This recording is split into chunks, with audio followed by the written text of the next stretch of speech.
up in the sky, the birds, the planes. Jason J. Lewis, the voice of Superman on Justice League Action. And you're listening to the Krypton Report. Welcome to the Krypton Report podcast. I'm your host, Tyler, the Superman of Blue. And with me today is James Cole, the Supergirl of Red. I don't know. We'll discuss later. And with me also is my boy, the Superboy himself, Solomon. What's up, Solomon? Doing good. Doing good. That's right. Yeah. Yeah. So I think the screen is covering me. yeah, I'm gonna fix it, bud. No problem. I'm right here. And I'm standing, but I'm still standing. Yes. I know. Hold on. I forgot to throw it off there, just so people can see you. But hey, what's up, James? What's going on? How's it going? It's going good. We're just chilling. We have a little bit of news to talk about today. Not a lot. Not a whole lot, but a little bit. First of all, can we get a hell yeah? Because Kite Man is on Max, and hell if yeah! If you liked Harley Quinn, you'll probably dig Kite Man. I watched the first 2 episodes, and they were fun. They were in that same flavor vein. So Absolutely. It's interesting to have so many different actors portraying parts that were in Harley Quinn. But, I mean, who knows? They never probably expected them to be too many recurring. yeah, like with the Lex Luthor, listening to it, knowing that it's Lance's last performance. Lance Reddick as Lex Luthor. Somebody else is playing the Queen of Fables.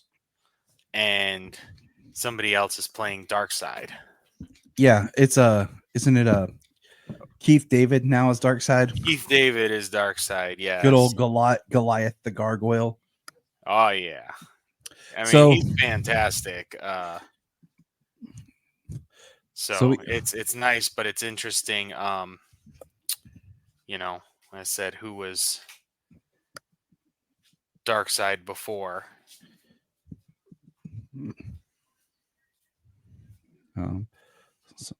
Now, this is DC related, but currently, if you are into burgers and fries, boom, Big K Kids meals, everybody.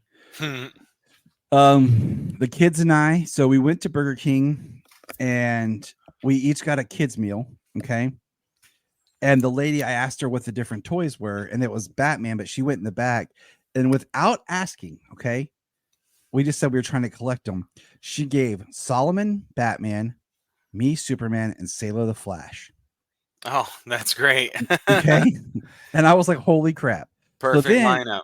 So then, 2 days later, it was yesterday, me and Solomon were out, and I was like, all right, Janine, we're going back to Burger King. She's like, what? Why? I'm like, we're collecting all of these.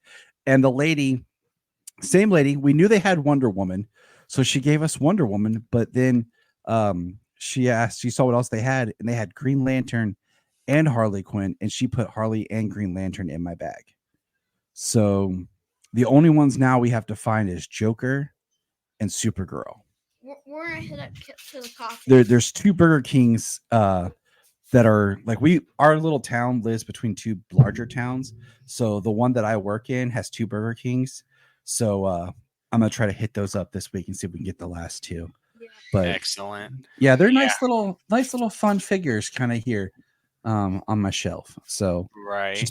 If anyone's a fan of Burger King, that's an option. Get yourself a couple of cheap kids meals. Yeah.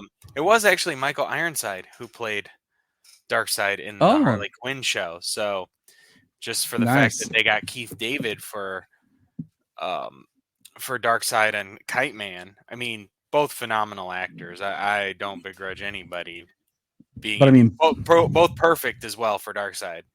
Both previously in other DC properties. Mm-hmm. I mean, Michael Ironside played Sam Lane in Smallville.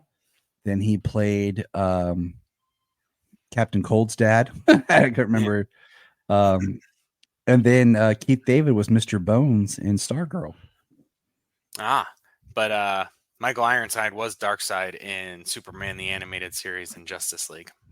Yes, he was. So, all right, next thing. We got this poster. The final season, October 17th, Superman and Lois. And they teased us a trailer. The trailer was 17 seconds, telling us the full trailer basically will be at Comic-Con. Yes, And sir. that's exciting. So that'll give us something to talk about after next week, the full trailer. And they're going to do a big Hall H panel. So that's cool, representing some Superman here. But here's my question, James, to you and to you, Solomon. Are you comfortable with another Death of Superman story? And I come at it from 2 points. One, I don't really want another Death of Superman, but okay, I feel like if we are going to do Death of Superman, Superman and Lois is this place to tell that story, because I feel like they've cultivated it over 3 seasons. They have the landscape of a show to tell it, and we actually have bought into this family, into this Superman, and could actually do it justice. But yeah, what are your feelings, Solomon? Real quick, Okay. Death of Superman. James, you go ahead. All right. All right. I mean, Superman and Lois has really brought on some iconic characters as well as new characters, but very interesting takes on some big characters and some big stories from the comics over the years, in very different ways, very original takes. I am looking forward to seeing what they do with this. I don't expect him to be gone for too long. I'm very interested in how they do the death and return of Superman. That is what actually makes me curious, to see it full circle as the story comes out, because they're not going to do the death of Superman and he's going to not be around for the final season. It's just, that wouldn't make any kind of sense, you know. I've heard some people say the thought is like a lot of his scenes are going to be like flashbacks No. until like mid-season, and then he'll return. If they do it more than a couple of episodes, I'll be surprised, just because of the way of the story of this show. They don't drag things out that far. If he's down for, if he's down until the 3rd episode and they bring him back by then, I'd be surprised if he was down that long to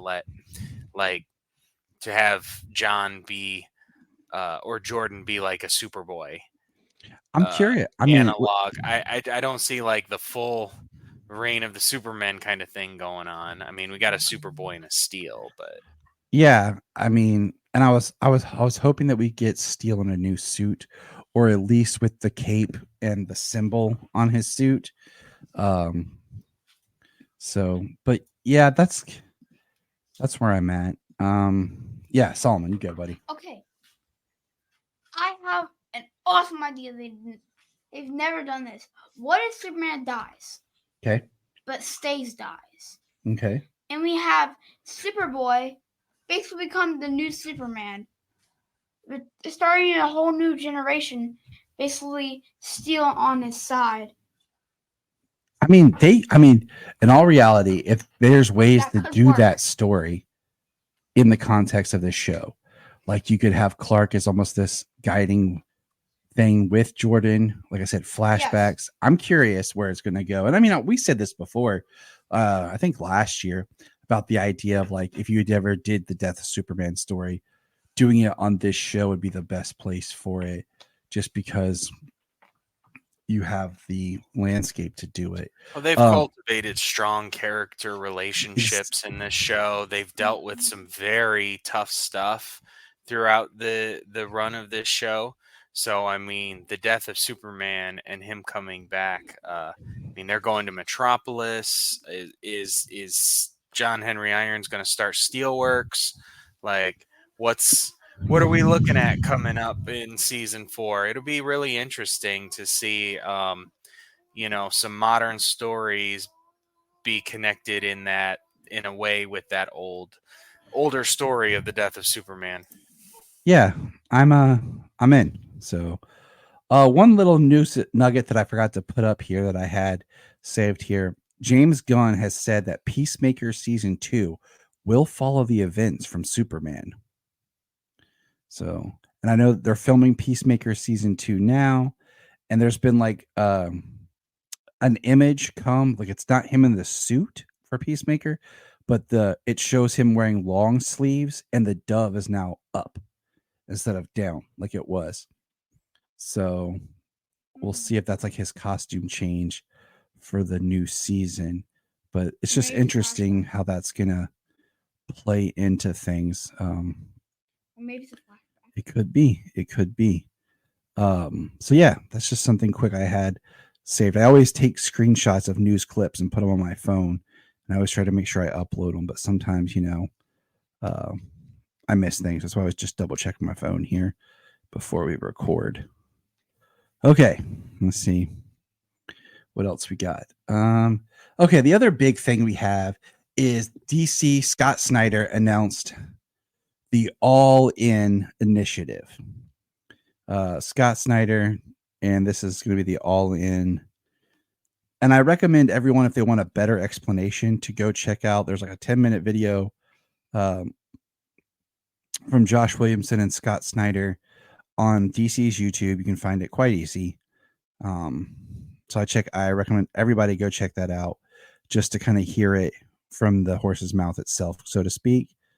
But yeah, so they're doing this. They're launching this new All-In initiative.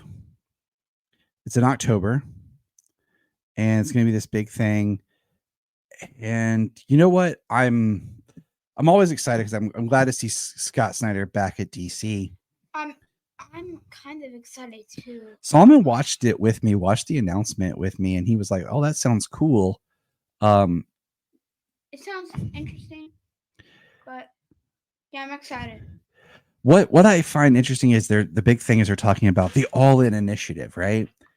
And about what an initiative is. And I'm kind of like, they're doing this, but isn't that kind of what they just did with Dawn of the DC? Was try to make this new initiative of a point to jump in, and in that thing, Scott talks about like this will be your chance to start reading and to jump in with all new books, starting new story arcs. And I'm like, okay, that's cool. Like, I'm glad, you know what I'm saying? Like, I'm not gonna be, but it's just like, wasn't that kind of what Dawn of DC was supposed to be? Was it initiative? It kind of was, Dawn of DC when it came out, it like you said, it was initiative. It was everything was starting new story arcs. There was a lot of number ones, things like that. And a lot of the stories were going to be tied together, which is something we did enjoy. At least I know I did. Being able to read all the books that came out that week on the app and kind of see where, they are correlating to each other. But that seemed to like separate, or that timeline seemed to really fracture, and different books were at different times as they normally do. Something that they did talk about with this All-In is everything is going to be tied together, building together. So I mean, it's really interesting when you get that, to be able to read all those books across the board and see how they fit together. But as the stories continue to grow, I mean, how long is that going to last? Yeah, it'll probably last till maybe the end of the year if it starts in October. October, November, December. Or how far do they have it planned out? Or what they were going to do with 5G a number of years ago, and they kind of turned that into like the Dawn of DC and the a little future's bit, in, but not. Yeah, but how far do they have it planned out, and is it able to maintain that type of storytelling? So because I'm all in for that stuff. And then the other big thing is, and I'll let, when we read this book and it kind of starts the thing, is they are doing a separate new universe, which is interesting because it's going to branch out and tell the absolute stories, which I guess the best way to kind of compare it to is like we talked about for like Marvel's Ultimates, like this Ultimate line, but we're gonna get this is the new Absolute Superman. It's right, the Absolute. That's what they're calling it, right? I'm pretty sure. Yeah, absolute. And It's right after absolute power. I'm not like they talked about how this world is created. Like if the main DC continuity is created with Superman energy, this new Absolute universe is created with Dark Side energy. And I'm waiting to see this book. But in this picture I have right here is the Absolute Batman, and he's big, he's bulky, with just almost a giant black square on his chest. Like Hilarious. it is like the most hideous looking symbol ever. So that's all I'm saying about that. Yeah. But we'll this Absolute Superman images look cool. Like this looks interesting, and we'll just wait. When it comes out. Like I'm interested. And I didn't have any reference points, but just talking about books coming out is this fall in October. We're gonna get like that next long Halloween chapter, and I'm looking forward to that too because it's from Jeff Loeb. But yeah, we'll read along these Absolute stories, and I hope that maybe it'll be like a. I feel like DC needs kind of its own like a ultimate type universe where people can jump in and read and everything is new and it's separate from continuity. Oh, absolutely. One of my favorite things to do, and I probably spoke about this in the past, is one of my favorite things to do is read Elseworld stories. Yeah. And different, like, not necessary, like, yeah, like different universe stories. Like in the New 52, I really enjoyed reading Earth 2 because it was different. There was a lot the same, but there was different Elseworld stories. They're self-contained stories, and you can read them. You can jump in and get you interested in some characters to branch out and take a look. Elseworld stories are easy jumping on points because there's only a finite amount of canon in those types of books. So when they do different things, like they're going into the Gotham by Gaslight Kryptonian Age book that we're gonna check out after 6 issues have come out. The Yep. Dark Knights of Steel book, more Viking type stories in that one. I'm very much looking forward to that book from Tom Taylor. Yeah. So, and Tom like, Taylor's yeah. taking over Detective. He's going to take over Detective. Yes, he And is.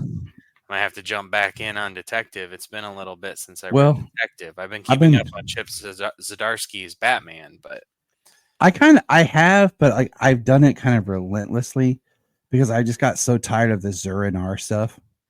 Like I was just like it wasn't. I was like this. No, but I love to see Zur-En-Arr in all of those different Batmans from all the different universes, though. Seeing like a Zur-En-Arr Keaton and a Zur-En-Arr West and a Zur-En-Arr animated series version and other comic book universe versions, those were pretty cool. There's some interesting things. We have Dan Mora is joining the Superman book. Okay, and we've loved Dan Mora's art, and this is kind of cool because it's Dan Mora Superman, but it's kind of the continuity Superman compared to how he draws it for World's Finest. But we're gonna get a new Superwoman, and we see her here, and what the story is. And you know what? The first thing that came to my mind was, what's that? I thought about our episode that we did where we talked about how big the super family is and how we hit. And then I thought about that where we did, we have Superman, then Superman John, Superboy, Kara as Supergirl or Superwoman, but I think it's Supergirl, Supergirl. technically. And then we have Power Girl, Paige. Yep. Then we have Keenan, the Superman of China. And then we have the twins, Osul and Otho. Okay, so and now we have Superwoman, kind of Lana Lang, who got her red energy power back. Okay. And then we're gonna have a new Superwoman. I'm got at 10. Steel, and And then then we Natasha. So then we have Steel and Natasha as adjacent super family, not in the same power set, but in the Yeah. family. So that's 12 people in the super family. And if we throw in crypto, That's so uh I feel like Clark's trying to compete with Batman now of like who has the biggest family and sidekicks. And I'm just like, geez, another one? Come on. But hey, you know what? I'm in. So but that's all I have for news. And now one of the big reasons why Mr. Solomon here is My Adventures with Superman season 2 has concluded. And I'm gonna bust out because I took some notes, bro. I bet you did. I only got to Like- watch both things once. So we watched My Adventures with Superman this morning during breakfast, and usually I take my notes with it. But I was so enthralled in the episode that I just watched it. And Yeah. then I went back later and watched it again and took notes while the kids were playing Roblox. So the episode is season 2, episode 10, My Adventures with Supergirl. And when the episode starts, it picks up kind of right where the last episode ended with Kara and Clark down on the ground. And then we get the title card, My Adventures with Superman, and it's silent and solid black. What'd you think about that? I thought it was a very dramatic opening. Homeboy, you are absolutely correct. I was like, oh, like right there. I was like, oh. I'm like, we opening in dire straits. I'm like, we open like that. I'm like, this is gonna be intense. What I was like, is someone gonna die? I'm like, what's gonna happen? Solomon we were all, I mean, yeah, I think the whole family is plugged in. Okay. We're all like, you can't really tell, like, if Selah's not here, but like me, Solomon, and Selah have all had on our Superman shirts today. Excellent. And we've had their Superman shirts on today and even Superman hats on. Like, we went for a walk outside. We all had our Superman hats on. And yeah, we've been rocking it today. So we get that. And then we have fighter pilots coming in to fight Brainiac's ship. And I'm pretty sure they were led by Henshaw. Yeah. I'm pretty sure he was in one of those fighter jets. Because we get a line a little bit later from Waller who says, Slade, Wilson, Henshaw, is anyone still engaging? And she gets no response. But Here it is. so I have the episode playing as we're recording here, just for reference for me and Solomon. But we have Waller basically say, like, I'm going to do what I do, protect Earth. And Luther runs away. Yeah. In the Metallos are fighting. I mean, not the Metallos. So it's yeah. That, the battle with Henshaw, I'm wondering if, something happened to him and he's going to come back. Oh, he is totally. That we'll get there. We will get there because we will talk about something at the end. What do you call it? We have, this Lex is not able to close down the Metallos. And it's very interesting because he just runs away and hides. when He face did was. go bald too. Yeah, Solomon's mad. One of our predictions was he was supposed to go bald. He needs to go bald. But we have Steve's van, and we have I don't think Lois. that's And, going to happen until he's more of a primary antagonist in the show. You Mhm. know, something happens to him, and he goes bald in that respect. Boom! Here comes so- Steel. Boom. Steel shows back up, or Dr. Irons, saves the van that has Lombard in it. No wolf sound or flame. Flamebird was not said in this episode. A little bummed. I was going to say, was that before or after they took Steve's van? No, they're Were they driving Steve's van. Yeah, Yeah, so they took Steve's van and they got stopped by the Metallo, and Steel showed up. And I don't know if it was just me or if I'm not remembering it right, but the Steel had the shield on the chest and on the Yeah. shoulders. I don't quite remember if those were there before, but I was like, step in that direction, maybe. I hope that they slim his suit down in season 3. It looks a little smaller than it initially did. Yeah. But Dr. Irons tells her that help is on the way to help Superman and Supergirl, and we see it's Livewire, Heatwave, Silver Banshee, and then the 2 other people that I can never remember their names. Kyle and someone else. They're the cavalry. The main man.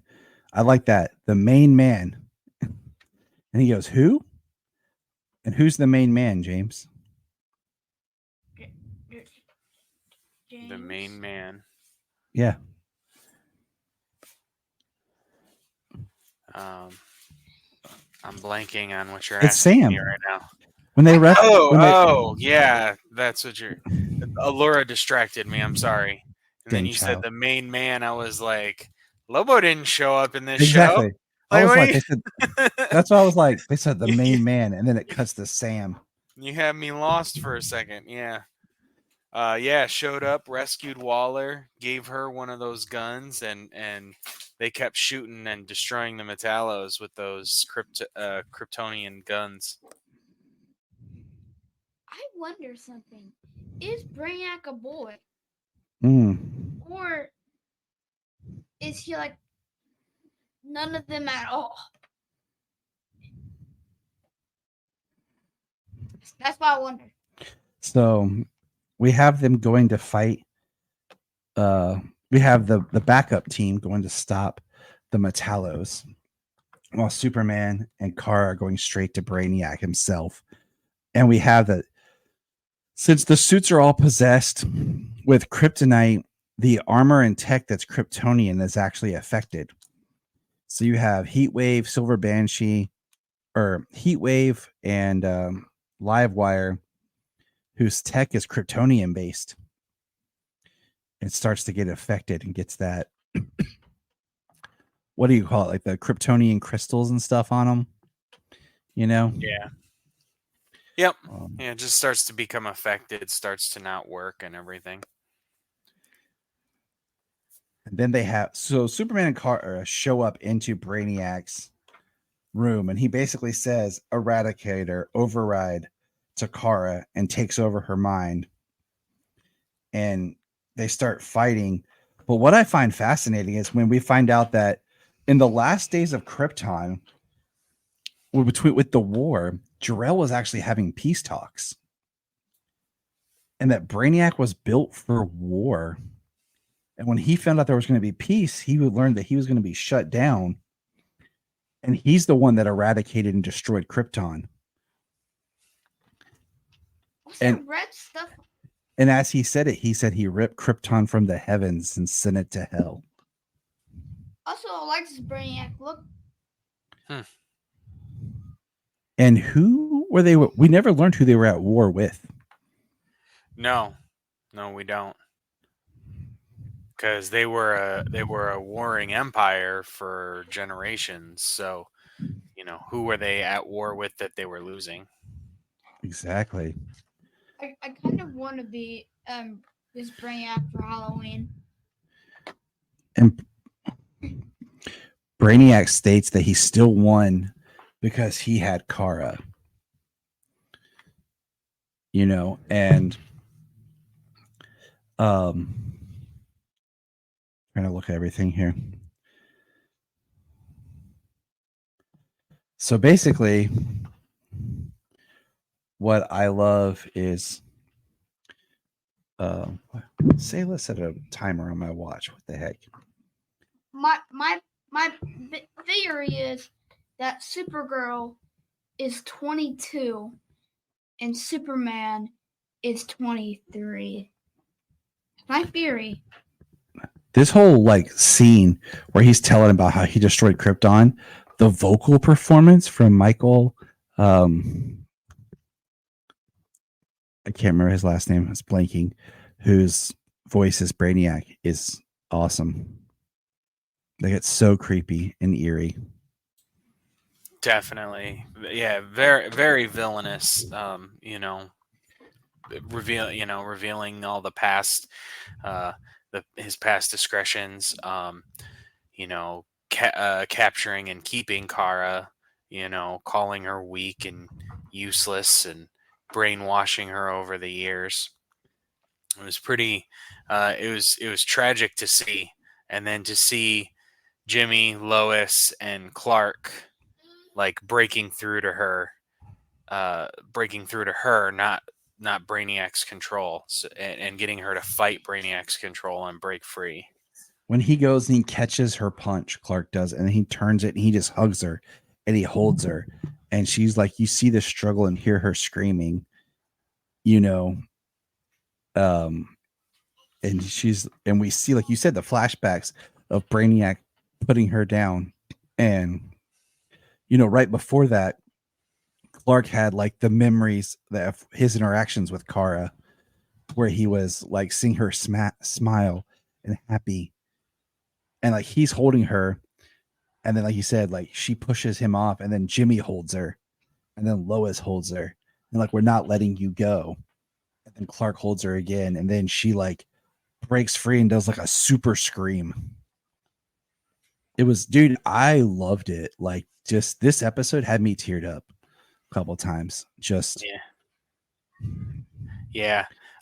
It's very anime, the way that these interactions have come, like saving each other. The interaction between Lois and Clark in the Black Mercy, and then them breaking free of the control, and then the way they talk to Kara, talk her out of it and through to break free.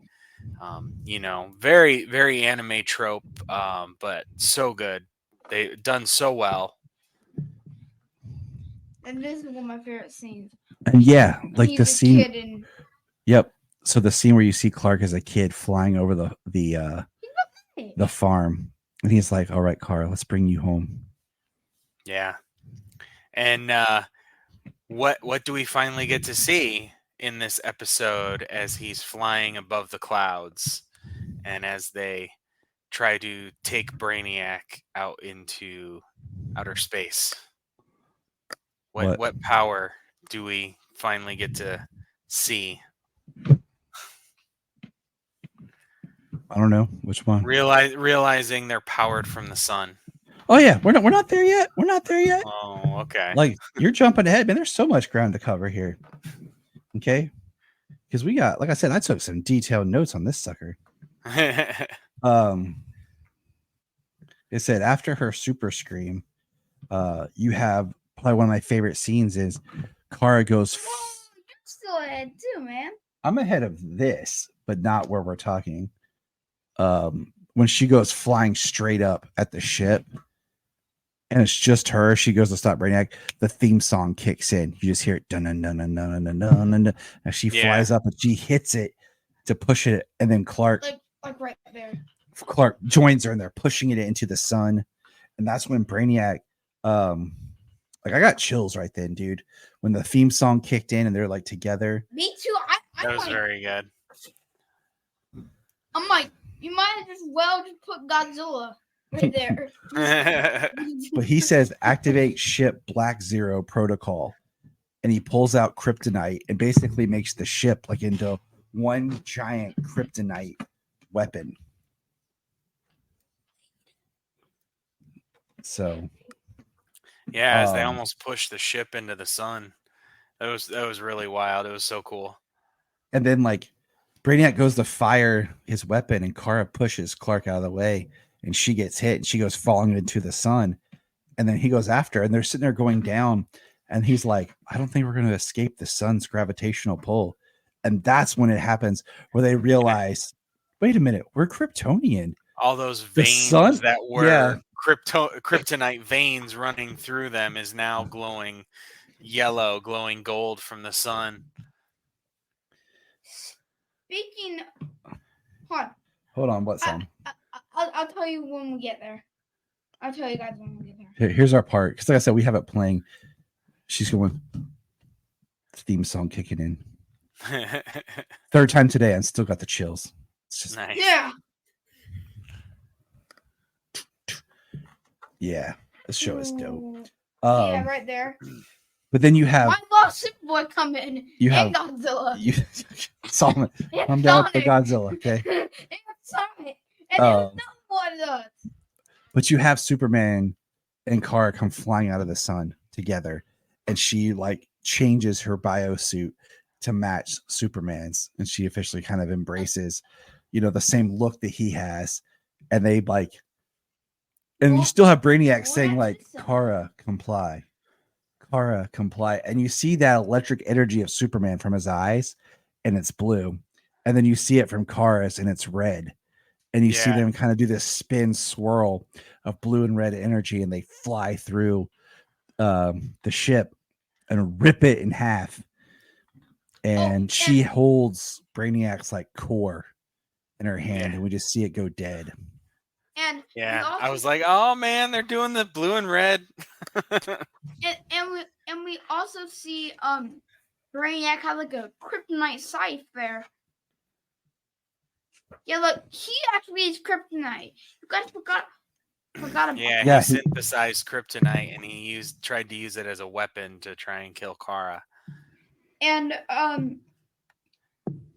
Roblox, I remember we were playing like this Save One song game, and it said like random weapons, and Dad got like the same scythe. It was there just destroying people. It was Yeah. hilarious. I remember that part of those. And so Oh, after they destroy the Brainiac ship, like he's holding Kara, and you see people are cheering, and she's like, they're cheering for you, Kal-El, and he says no, they're cheering for us. And she's like, I've never saved a world before.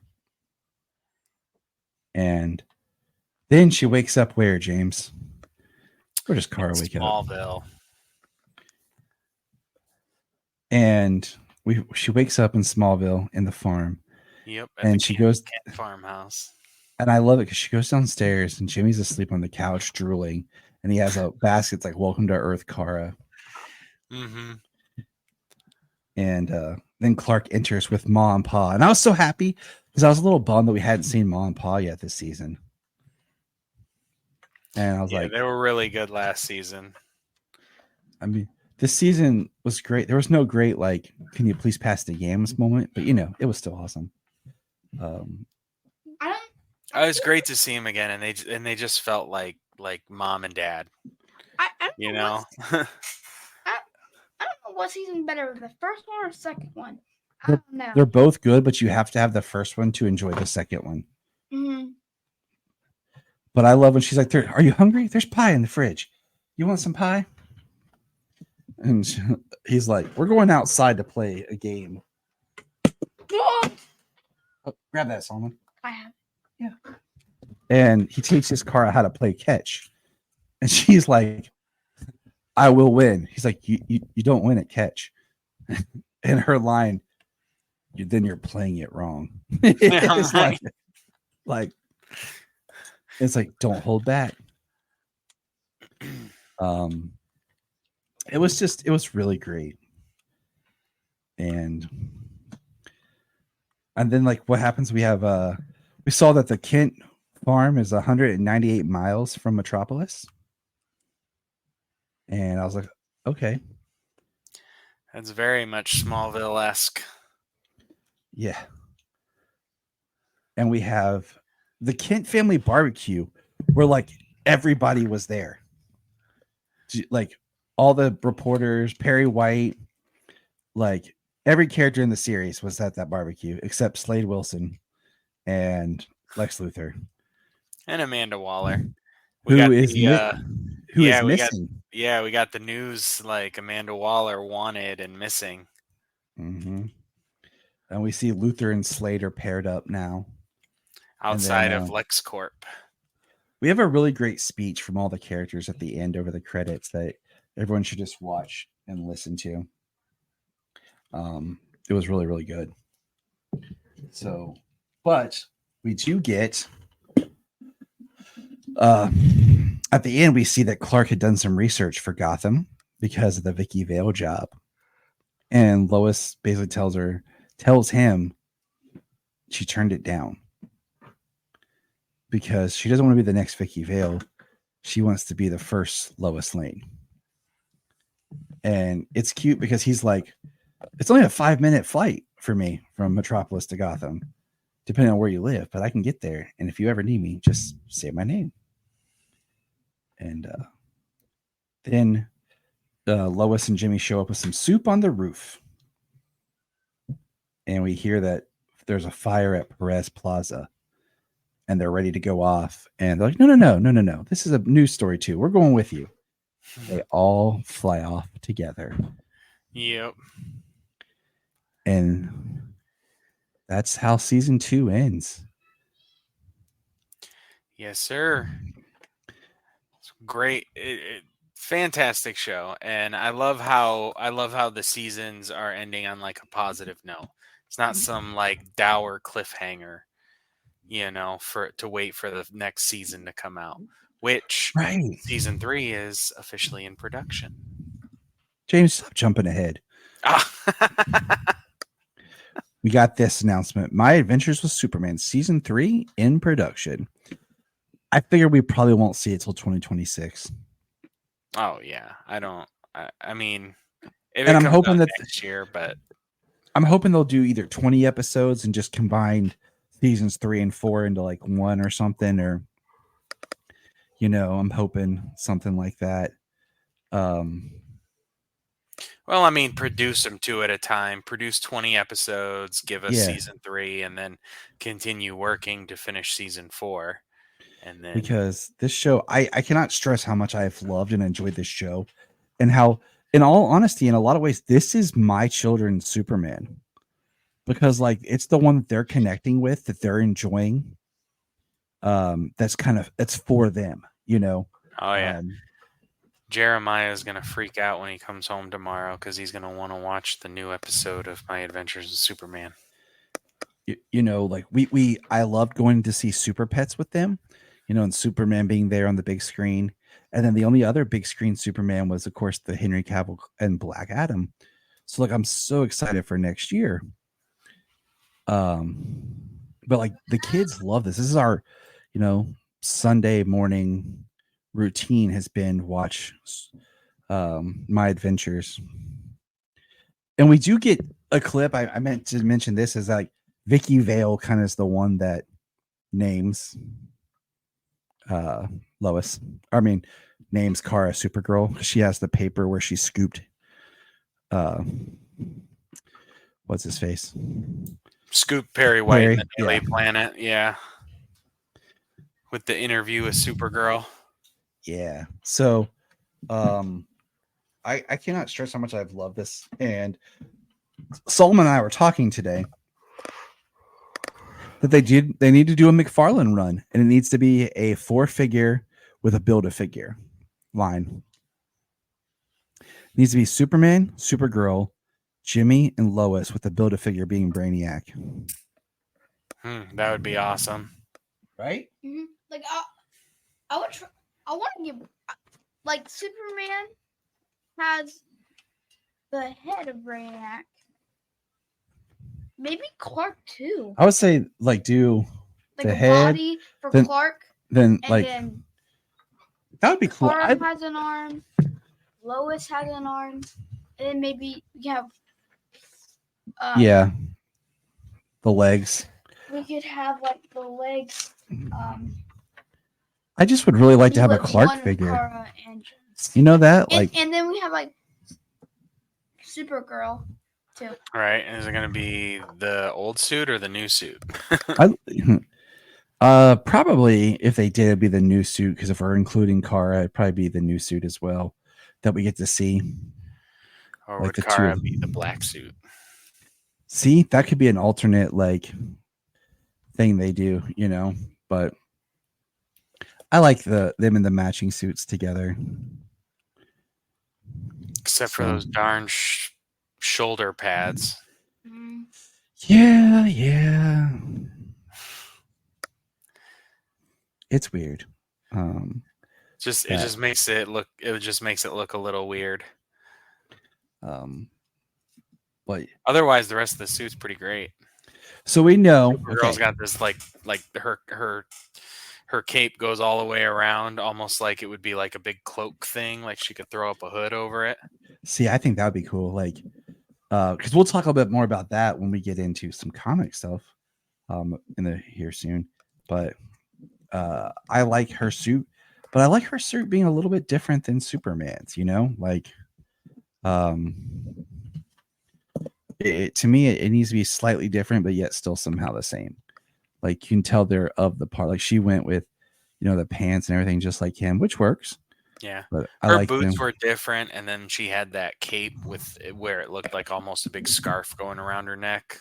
And which or I liked. something, Which I liked. Let's see. Do I have that? Yeah. Otherwise, they were pretty close.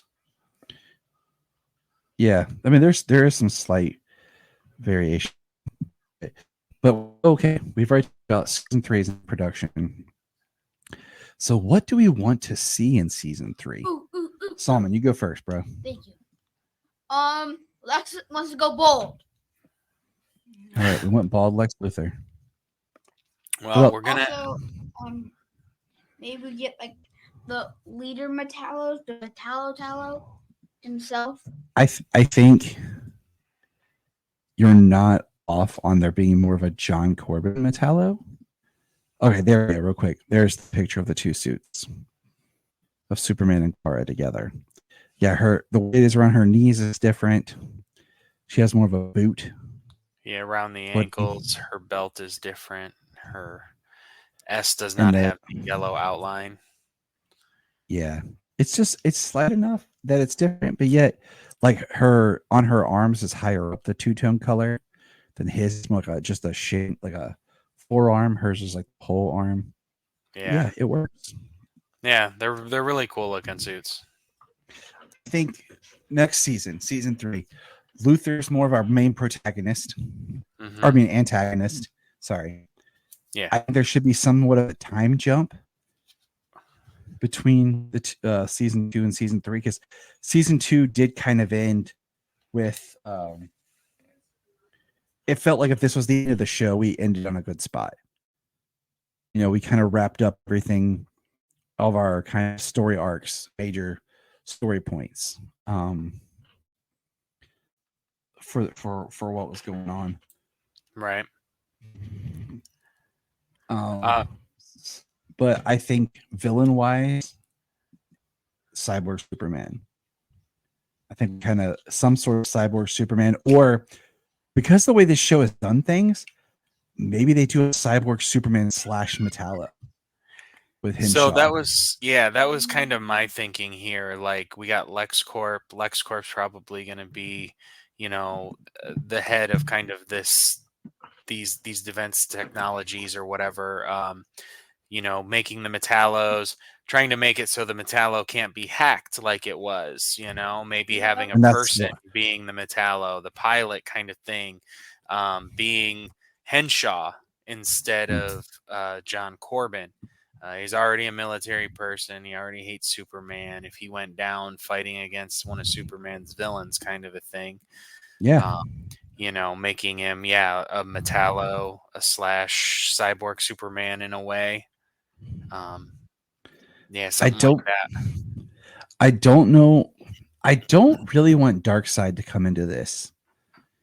Ooh, I have an idea for Darkseid. I kind of like the idea of Darkseid not being a part of this show. Because I like kind of the vein that it's in right now. I think Toyman would be an interesting, like 1 or 2 episode type villain. Having we just watched the Toyman episode of Superman the Animated Series, I think Toyman is definitely could be up there.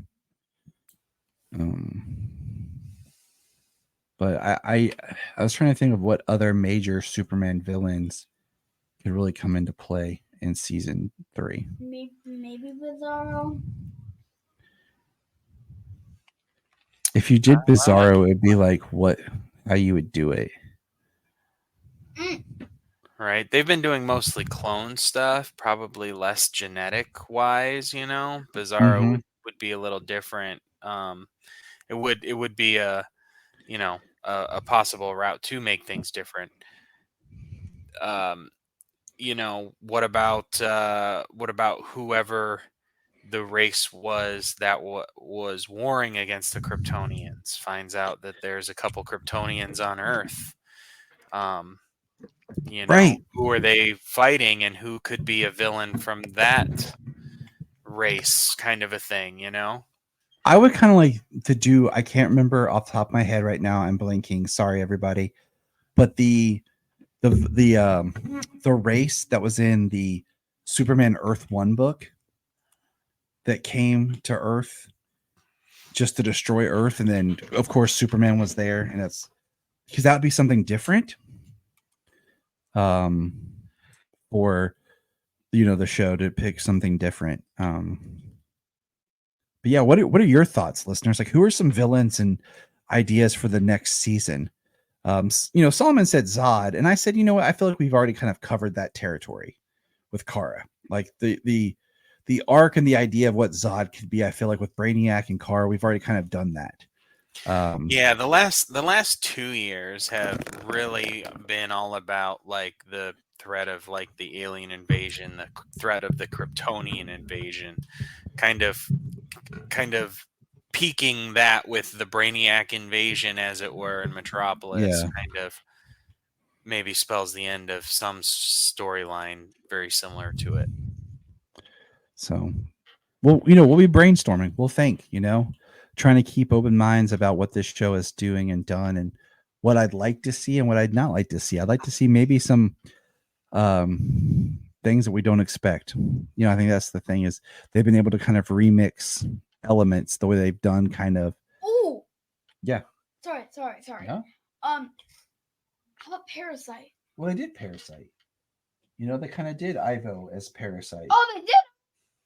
My bad. I forgot. It's okay. That's why I said that I forgot. They've thrown us for a loop with the way they've done some of these, so they've been able to find a different way. Changed and amalgamized some characters. How about Lobo? Now, if Lobo would be interesting. They want to go that route. But speaking of stories concluding, we have something else to talk about. Crisis on Infinite Earths, Part 3. I find it fitting that we talk about this on today's episode, as both of these feature Supergirl in a very prominent role. So Crisis just released so when this episode drops, it will have released last week on Tuesday. Now let me go to my extremely long notes on Crisis on Infinite Earths. So because I took long notes here. So I will say that Crisis on Infinite Earths Part 3 is the conclusion of the Crisis trilogy. I remember last time we went to review Part 2, and I read the synopsis, and it was actually the cut and paste of the first one. So our heroes are still fighting the Anti-Monitor, which had come to creation at the end of 2. Now, before we get into it, James, how did you just feel overall, spoiler review of Crisis 3? I think after part 2, which was kind of in a little bit of a lull, I feel that we overall thought part 2 was a little not as good as part 1. So part 3 was actually a step back up, in my opinion. Part 3 was really good. There was a lot of nostalgia there, in a lot of ways. There was a lot of seeds that were planted that paid off throughout the story. The story was told very well. We didn't get stuck watching flashbacks this one. There was not really any of the jumping back and forth in time to reveal the story. It was a very good, I believe it was a satisfying conclusion. I felt that way at the very end. I was like, that was good. I like that, so as little spoilery as I can be right there. Solomon, without giving any spoilers, having you watched all 3 versions with me, what are your thoughts and feelings just towards part 3? It was epic. I mean, Like, it was epic. Explosion, glasses. But yeah. I still think part 2 was a little bit better. Honestly, I think part 2 is my favorite. really? Yeah, This boy always hits us with the truth. and I like dinosaur. I like the dinosaur thing they put in there. Whoa, that's spoiler, man. Oh, okay. But I will say, for watching this and being as heavy it is with the pseudoscience, he followed along really well. He understood most of what was going on. A few things he asked for some clarity, but he was following along very well. I will say that this is probably the best of the 3. I think it is. And one of the biggest reasons why is, like James was saying, this part didn't use the other 2 versions use like half the film to tell us like backstory about story and movies that we should have already had. The first being like The Flash and how it really connected all the previous films together with scenes that we had not seen before. The second film told us about where Kara's whole journey was before coming to join, and then the Legion and everything. And this one was just a straight story. And I think that really helped this film. So we're going to get into it. So, if you haven't seen it yet, stop the podcast here. Leave us feedback, kryptonreport.com. Find us on all major platforms. We're going to jump into and really discuss this film. And I know that the one thing about these movies is I feel like with the reviews, I don't know if we'll shift it later on down the road, but we don't know if this is the end. We'll talk about that. Is a lot of people aren't watching these until they hit Max, and they're not hitting Max till like a month or 2 after their release. Well, we know that part 2 was released shortly before part 3 on Max, like a week or 2 ago. So we'll see, because I feel like a lot of people aren't watching these like they were, getting them when they come out, being the the new hot thing to talk about. The enthusiasm for the DC animated films have not, since I think the Tomorrowverse started, they really have not been what they were. So, I guess we can talk about real quick now with the way James Gunn is changing DC and everything. We know that we're getting the Aztec Batman, the 2-part Watchmen, and the Ninja Batman Yakuza thing.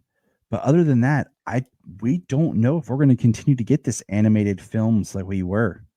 This maybe after these announcements, that might be it.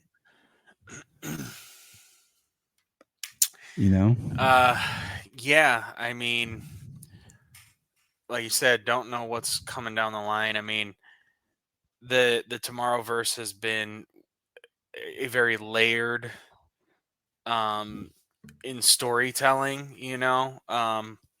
A lot of things have happened off screen.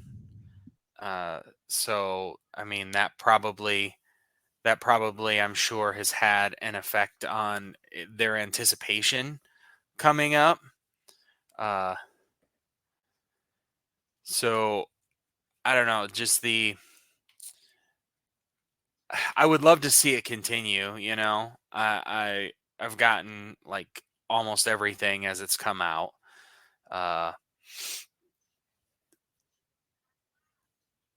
But also, like you said, it's kind of like into a prime. Is it going to be?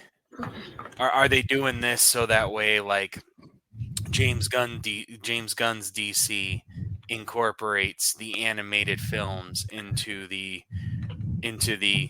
overall DC universe? I mean, and that's what I'm wondering when like Watchmen or anything starts to come out now, if it's going to be labeled with the Elseworlds labels or something. Because like I said, we only have the 4 that I know of: the Yakuza one, Batman Ninja, which we know is not part of. It's on its own thing. yeah, The Aztec Batman, which is on its own thing, and then the 2 Watchmens.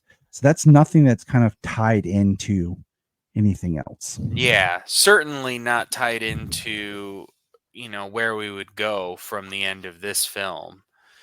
But we have Creatures Commandos coming in December, and we know that Kite Man's coming out right now, and Harley Quinn's supposed to come out before year's end. So I feel like they're trying to get all the, not all the stuff, because even with like Watchmen Part 2, like, we're in July right now, and usually they would tell us like at Comic-Con, which is coming up, they would announce what's coming on down the line, film for like wise. the next year.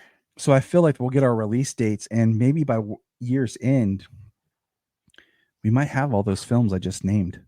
Watchmen with as quickly as they released Crisis 1, 2, and 3, we might get Watchmen 1 the next month, Watchmen 2. Well, Watchmen 2 is not supposed to come out until the beginning of next year. Do we? Okay. It was 2024. It was August 2024, and then like beginning 2025, like January 2025. All right. Well, okay. For Watchmen Part 1 and Part 2. I think for Crisis, that's a gap. But for Crisis, like I feel like they needed to get them out, especially the way they were, the way they were made. If they would have spaced them out any farther, it'd have been like going 5 weeks without seeing episode 4 of your 5-part Crisis special. Yeah, which was dumb, because when they did that it killed the momentum that Crisis had built. And when they came back, I felt like it was awesome for us, but I feel like the overall excitement for it had just kind of. Yeah. It should have been 1 week: Monday, Tuesday, Wednesday, Thursday, Friday. Oh yeah. So, all right, here we go. Spoiler: Crisis on Infinite Earths, Part 3. Spoiler! Spoiler! When we start, this film picks up right where the last one left off, with Kara kills the Monitor, and we see the Anti-Monitor standing over our heroes, and then the Monitor's power basically sends all the planets to limbo. Yes. They call it the bleed. Yes. But I thought limbo was just a much better way of. Limbo's a more understood term, but for most DC fans, if you say the bleed, a lot of them would know what you're talking about. Mm-hmm. So outside of the existing multiverse and space and time. And so, and then we pick up back on our main Earth 1. And this is where so when the show started, we were eating dinner and I was taking notes. So my notes are a little spratty, and then I get more detailed. But we have the dinosaurs show up and are just running through the streets. I didn't understand this. And I was trying to explain, Solomon, how, the Earths are connected. We see the energy waves. and we have a group of grunts who are traveling, following these, these dinosaurs, trying to keep them in line. And who are these grunts, James? They're the losers. Yeah. He's like, we're the losers, man. But the best scene of that whole thing was Wonder Woman lassoing and riding a T-Rex. Right. Yeah. That whole bit of sequence was really cool. You got to see lots of things going down. A Oliver Queen and Dinah interaction. You got to see old Superman and young Superman. Diana doing her thing was really cool. Black Canary, who is actually the daughter of Dinah Drake from Justice Society, from Earth 2, from Justice Society, World War II. Was that what it was called? Justice Society. Yeah. You get to see the daughter there. You get to see at some point. You get to see a Jay Garrick and an Hour Man. Yeah, we do. We get the whole Justice Society pretty much later. Yeah. We get 2 versions of Dr. Midnight spread out. Do we? I know I saw the one in the back later on. But we have Beth Chappell, the doctor that works with Bruce Wayne. And he's like, Dr. Midnight. And she's like, not right now. Oh, okay. You know what? I think that's where I had to step out of the room for a second, and I missed that when Bruce woke up and the doctor was talking to him. So that was Beth Chappell, Dr. Midnight. That's why she said could see in the dark. Yep. Gotcha. We have, so Luthor is on Earth 10 with Psycho Pirate. And that's kind of where the Legion of Doom is. Earth 2 has the Bat family, which is consistent of Batman Beyond, Robin, Huntress, and Batgirl. And they're fighting Nazis that have broken into Arkham and taken all the weapons of the villains. And we get Nazi Bane, basically. But what's interesting is we have one of them has releases Scarecrow's fear toxin on Bruce. And he goes into shock.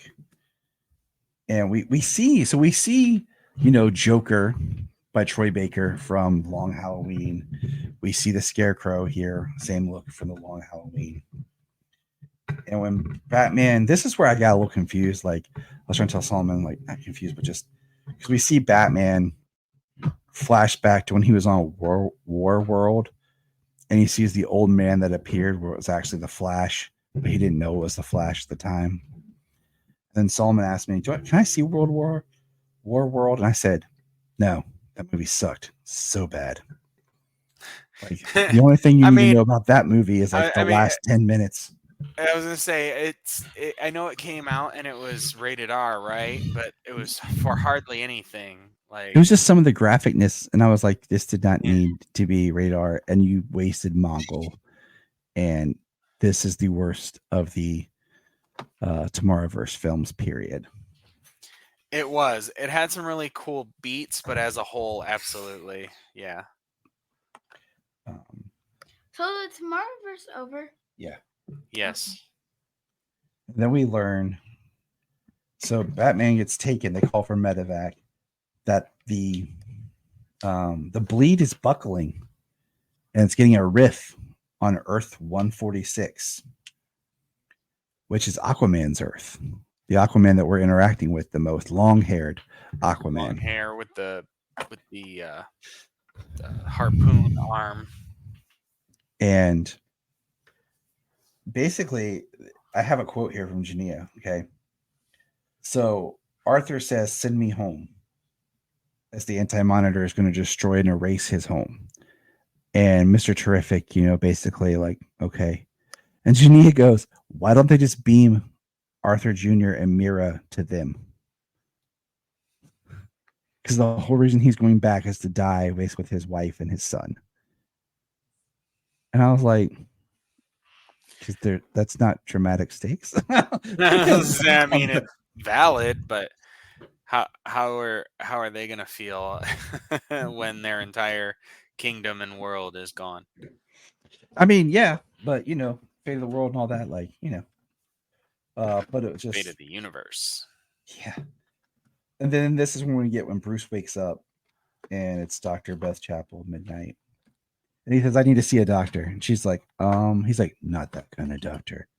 And it's Dr. Fate. And I'm checking something right now. And hold on here. So I want to cross-reference something. Crisis on Infinite Earths Part 3. I wanted to see if I thought about like in the future if we'd ever want to do like commentary on these, and I was just like, maybe not. I don't know. All right.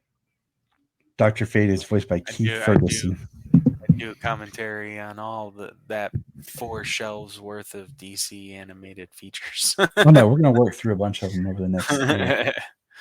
Yeah. But then we see that on Earth 18. I want to rewatch them all in order right now. On Earth 18, we got John Constantine in a saloon drinking, and I had to explain to my children what a spittoon was. They're like, what is that? And I was like, well, and Sailor looks at me and goes, do people still do that? I'm like, maybe, but not like Not really. Not really. Like now people just chew tobacco and spit in a bottle or a can or the ground. Just as gross. Yeah. But he was gonna go after it.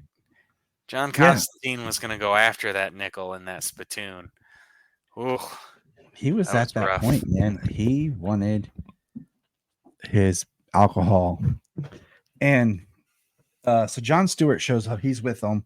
It's John Stewart, Batman, world's greatest detective. And he tells how he figured out where Constantine was and everything. But they kept saying, like, where's John Stewart's ring? Where's John Stewart's ring? Sailor kept asking. I was like, I don't remember what happened to his ring. And I'm like, Well, so then we see the Earth 2. This is when we get the Earth 2 Justice Society, where we see Canary as old Dinah, Jay, and Earth 2 gets destroyed. And we have Michael Holt basically deduced that somebody on the inside had to tell them, the Anti-Monitor, how to find them. And Lex admits that he used Psycho Pirate to find them, to reach out. And Lex said, we can't stop him until we need more data. And the only way to get more data is for him to show up. Yeah. And then the next section is like where they invade Constantine's mind and his memories to tap into him. And we get images from, from Apocalypse War. Yes. Justice League Dark Apocalypse War. And Solomon hasn't watched that one because I told him, I said, it's really dark and it's really dreary and it's actually very sad. But if you think about it, this all started with Flashpoint. So from Flashpoint Paradox to Crisis 3 are all connected. Yeah. And what we learn is a big retcon here. Because when we sit this flashback for Apocalypse War, we see our John Constantine from then, but the Flash that he's talking to is the Flash style of this universe. It's not the same Flash looking from the past universe. Because what we see is that not only did he tell Barry to go and make things different, that he actually attached a spell onto Barry. And this is what makes this different compared to when Barry just changed the timeline like he had before. And this is where it gets heavy. Yeah. So now he tells Barry something else in missions. He's not only going to back in time to start time over, much like how he did in Flashpoint, so that we would never experience the Apocalypse War. What we learn here is Darkseid is a pillar of the multiverse, and there must be a dark side. And that what John Constantine did was attach a killing spell that anywhere Barry ran, because we see parademons just falling and dying. He runs back to the one point where infant Darkseid is what they call it, which would technically should be Uxus, is most vulnerable, and Barry kills Darkseid. Yeah, without doing anything, just being there kills Darkseid. And he doesn't realize what he's doing, and thus having the pillar of the universe, the multiverse, whatever, removing Darkseid from the equation so that we can never have Darkseid, that creates the multiverse. The idea of infinite possibilities, and for every choice there's another answer, and it keeps multiplying itself. The idea that there should have never been a multiverse ever is what's implanted here. That's hard. Right? Crazy. Yeah, that was hardcore, because it was only one Darkseid exists outside of space and time, and he is more or less there as a creature to keep the multiverse in check. So this idea that Darkseid is this pillar that must be reinstated, basically. So then we find back to our main group of heroes, and they find out that the Anti-Monarch can be killed because he's basically made of the same shadow energy by the power of 52 suns. And the fact that every Earth that pops up, it's bringing its own sun, and they're all there together, but they're all vibrating at a different frequency. And they say, good thing we have someone who's like a solar battery who can hold all that energy. James, you and I have read a lot of comics. Even with Superman, I don't know if he could hold 52 suns worth of energy. Right. Well, I mean, that being the reason why having that energy and expelling it all at one time would kill you. Yeah, solar flare. But as I predicted, it doesn't play out that way. But there's a great line where Superman says, "One life to save an untold billions." I call that a bargain. Yeah. When they're like, "You can't do this," he's like, "Yeah, I can." But of course, it's Kara that goes into the sun because she's actually, being that she's Harbinger, she has more power. Yeah. She can go faster. And then we see as she's going to the sun, we see Lex, his eyes go red, and he starts telling them to tear down the barriers. And we think it's the Anti-Monitor that has Lex, but oh no. Someone we forgot about. Who was it, Solomon? Green guy. Oh. Goes by the name of John Jones. John Jones, Martian Manhunter. Oh yeah, so yeah. And I totally forgot that he wasn't Green there. guy. And he shows up with the War World. Yeah. And they shoot at At the Anti-Monitor. yeah. And we see Lobo again and Adam Strange. And we find that War World was Zeta beamed out of there. That's the explosion that we saw. Yeah. And I'm just like, geez. But then we get some other people that show up. That was really awesome to see. Was Aya and Razor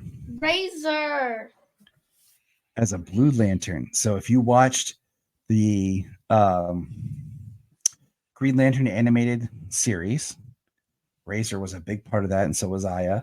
And Razor appeared on the 4th season of Young Justice. Young Justice, and when he flew out into space, the Blue Lantern ring.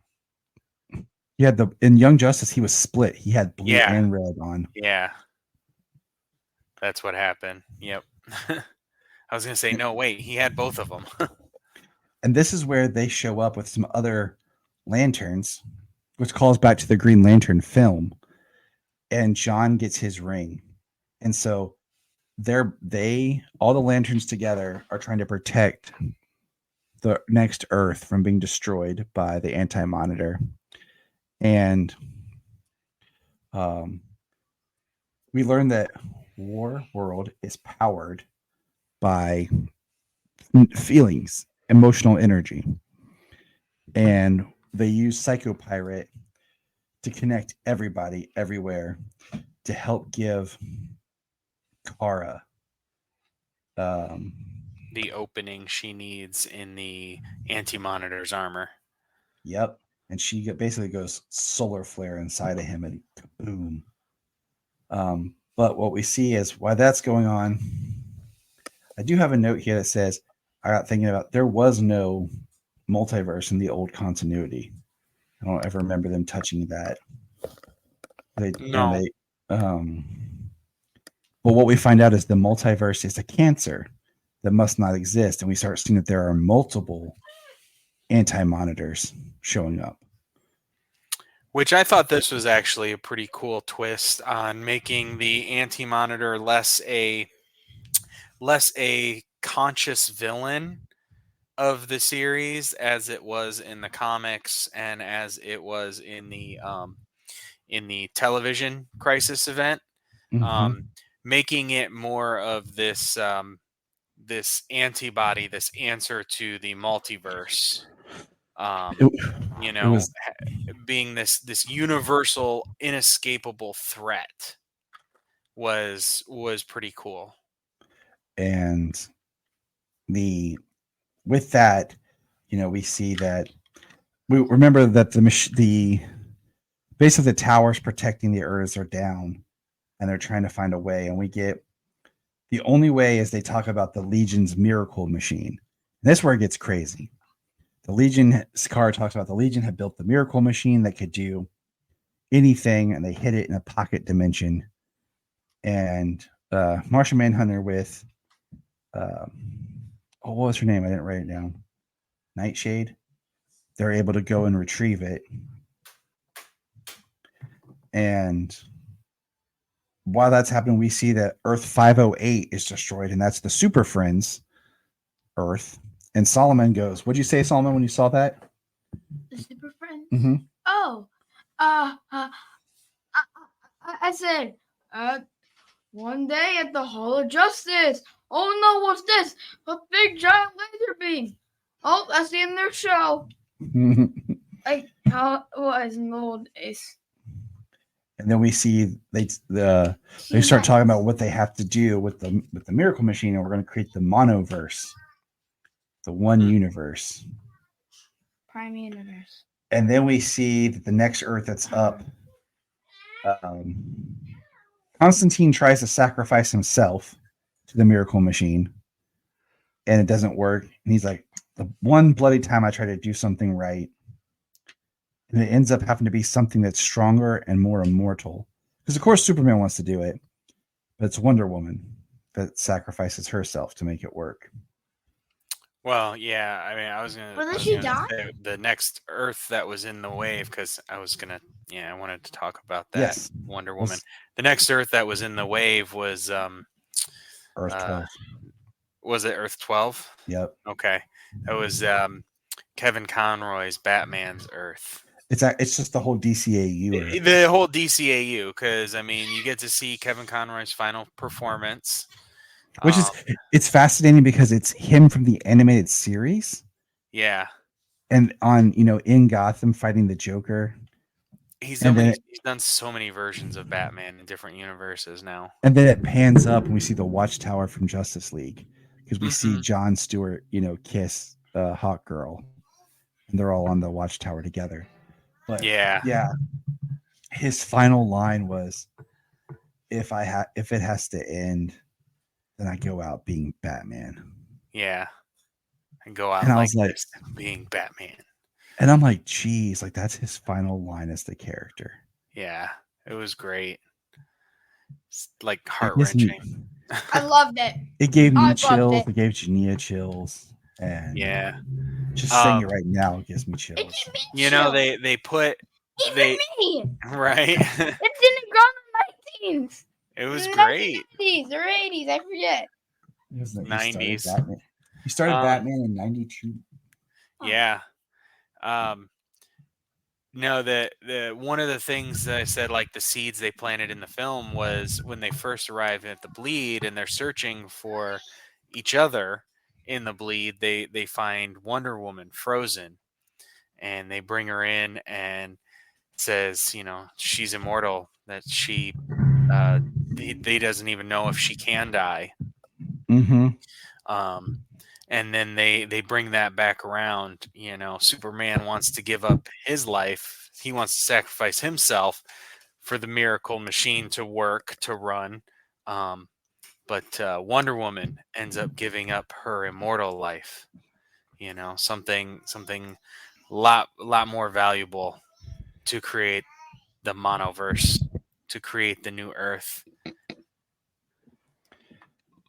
And with that, like we have Earth 2023, wasn't it? Or was it 2003? It was 2003, It was Earth would- 2003. which is the Teen Titans Earth. Yes. They're like the cartoon Teen Titans. And I wish we would have gotten more of that type of thing. Yeah. Of like just, you know, even if it was like still image type stuff of like the different animated universes just being wiped out. Yeah, the different animated universes, the different animated shows, that would have been really cool to see more of those. I really think, because they actually did such a great job with that Teen Titans Go versus Teen Titans Yeah. animated movie, when they did the multiverse in that way, showing Yeah. all those different versions going to the DC animated movie verse that we used to have. And I mean, it's really cool when they do stuff like this, because back in early Doom Patrol, Cyborg Victor at the time says there's 32 Earths when he's talking about the multiverse, and at that time there was 32 live action DC shows that had been created. There's probably more now, but when he spoke that line, there were 32 live action DC shows that were on, and that's what he was talking about. What was all those live action universes that are connected in the multiverse. So to see the animated verses in that show, in that Teen Titans Go movie, and then in this movie, just amazing. Love seeing that type of crossover. We have this. So while they're all staying there, they've activated the miracle machine. It opens a window to an Earth, basically. And we have the Spectre that's there talking. And they all start walking through.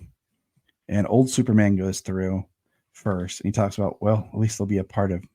They explain it basically. They're all going to be, it's going to be one Earth, one history. And it's going to be like an amalgam of every different version of themselves on this new Earth. And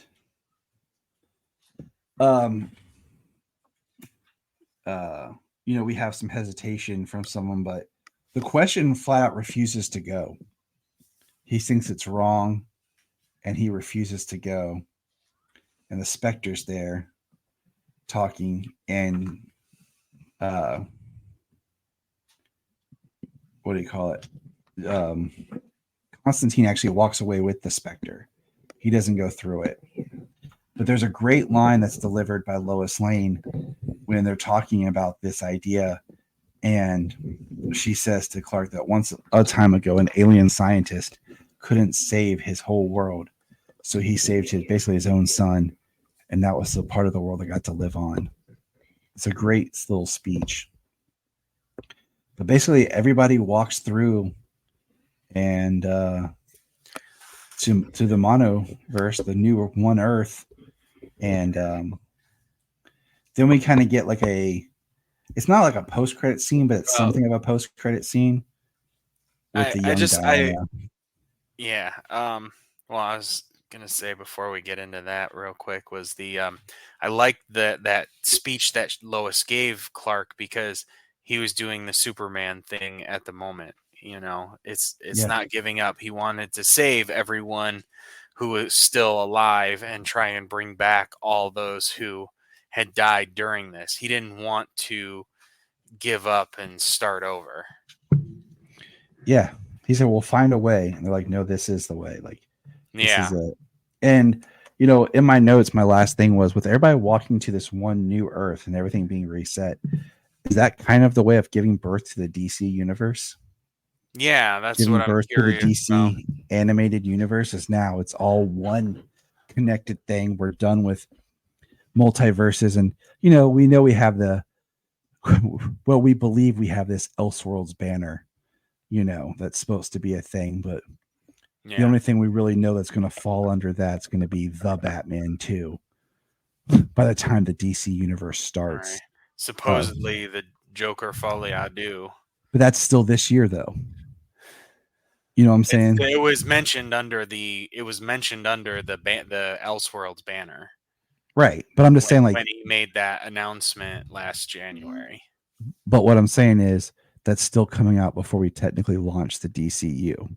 So it's like they have this Elseworlds banner, but it doesn't seem like they're really pushing anything over there. No, Like, I know what they're you're trying to- talking it seems about. like- I'm just saying those were named in this Elseworlds idea. So to see what is actually going to be there and if they're going to pursue that route or whatever, you know, because I think he pretty much already, you know, backpedaled the idea that games would connect too, because games take way longer than movies or animation to come together. Yeah, we know. So How many things we've been waiting on. But that was Crisis 3. I mean, there's a lot in there. Like, there's a lot going on in this movie. a lot, and it was really good. And I did love the final scene on the New Earth on Themyscira with a young Diana. The immortal line and just the idea that there is something out there. Is this going to be the kickoff of the DCU? Is it going to be animation? Is it going to be connected to what we got coming down the pipeline, whether Elseworlds or proper or Prime? Exactly. Like, it'd be interesting to see, you know, if they tied it together. I don't know that the direct to home video stuff is going to tie exactly into the DC universe as it is. I mean, I would love it, honestly. We don't even know if we're going to get any more direct to DC like video. Yeah. Well, maybe we'll find out something next week, but Yeah. Solomon, what's your final thoughts on Crisis?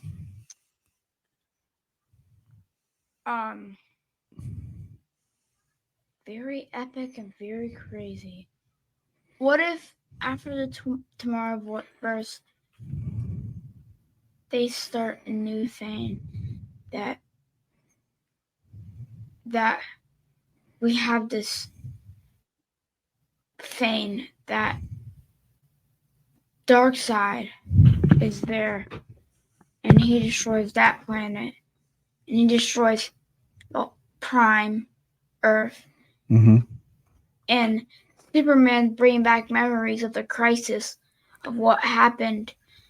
And he's like, we need to save the planet no matter what it takes.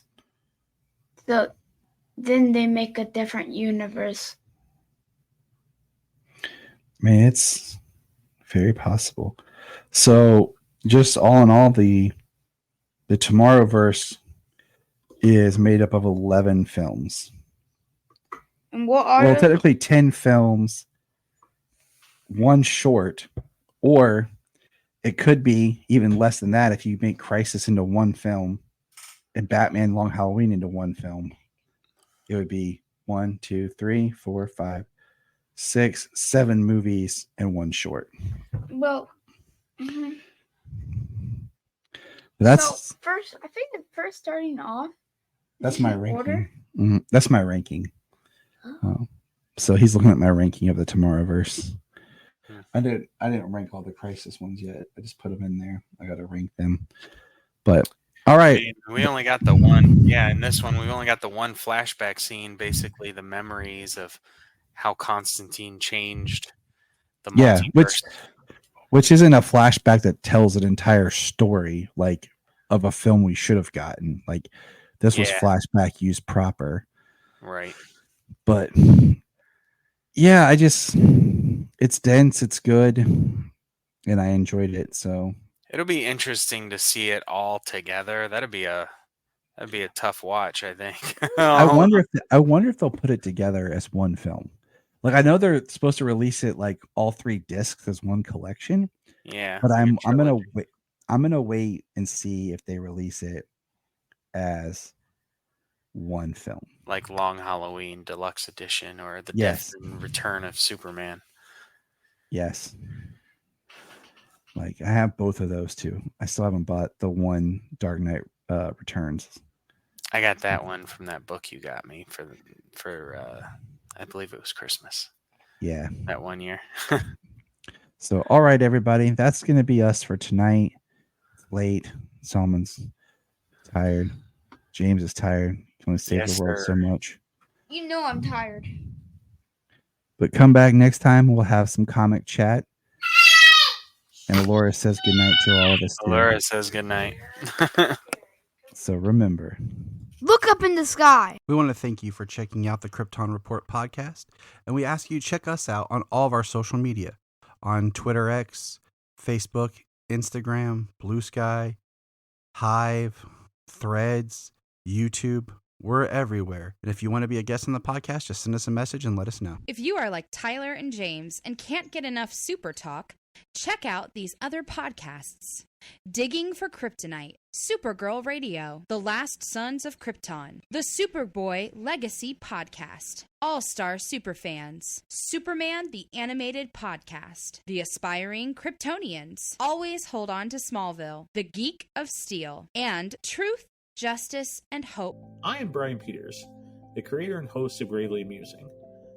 For the past 30 years, I've studied the history of gods and monsters in pop culture and our world. As a student of theology and history, I've tried to understand evil and its impact on us. As a writer, I've tried to share this knowledge. As a comedian, I've tried to make people laugh as I do it. But as a man-child, I'm still that scared 7-year-old boy. Join me as I share the history of horror and sci-fi, discuss classic and modern pop culture, and share a creepy story or two. This podcast may scare you, it may horrify you, or it may leave you gravely amused. Listen to Gravely Amusing on Apple Podcasts, Spotify, iHeartRadio, and wherever podcasts are found.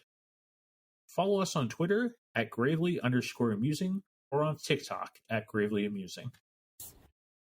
We have a $1 Patreon. Yes, I know everyone asks for money, but our $1 Patreon each month gets you commentary tracks for releasing movies, DC movies.